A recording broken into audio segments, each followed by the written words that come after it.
হুমায়ুন কবির কি ভোটে কিছু আশানুরূপ ফল করতে পারে? এটা আপনি শুভেন্দু অধিকারীকে জিজ্ঞেস করুন, এটা কারণ ওর সাথে ওর ভালো সম্পর্ক।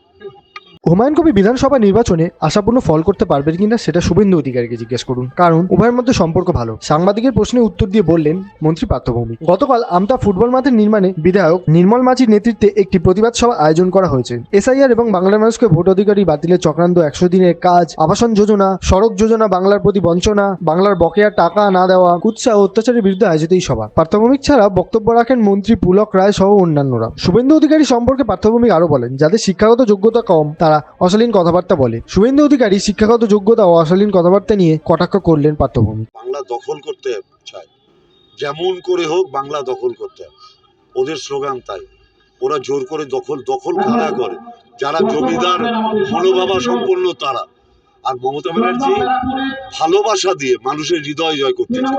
এটা হচ্ছে তৃণমূলের সাথে বিজেপির পার্থক্য। নিজের অনুভূতি দিয়ে, নিজের অনুভব দিয়ে, নিজের ব্যক্তিগত জীবনের তার যে অভিজ্ঞতা সেটা দিয়ে বিচার করবে।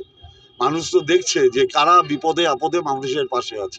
এই যে এসআইআর হচ্ছে, এই যে মানুষ উদ্ভ্রান্তের মতো দৌড়দৌড়ি করছে, তৃণমূল কংগ্রেস বাদ দিয়ে কেউ আছে, কোনো দল আছে?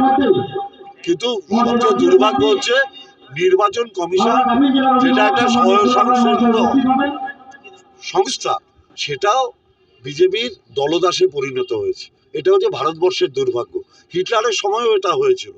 হিটলার সমস্ত গণতান্ত্রিক প্রতিষ্ঠানগুলোকে কুক্ষিগত করে ফেলেছিলেন। হিটলার ভেবেছিলেন যে এইটা করে সবাইকে শেষ করে দিতে পারবে। শেষ হয় না। স্বৈরাচারী শক্তি চিরদিন থাকতে পারে না, বিজেপিও চিরদিন থাকতে পারবে না। গণতান্ত্রিক প্ল্যাটফর্ম যেরকমভাবেই ধ্বংস করুক, মানুষের যে গণতন্ত্র তার কণ্ঠরোধ বিজেপি করতে পারবে না। আর আমি একটা সবিনয়ে বলে যাচ্ছি, শুভেন্দুবাবুকে বলবেন ওর মাধ্যমিকের মার্কশিটটা দেখাতে। আমার শুধু একটাই অনুরোধ, উনি ওয়েবসাইটে যেটা দেওয়া থাকে কি পাস, আমি বলেছি কত নম্বর পেয়েছে সেটা দেখাতে। ওয়েবসাইটে লেখা আছে মাধ্যমিক পাস, ওখানে 3rd ডিভিশন কত নম্বর পেয়েছে ওটা লেখা নেই।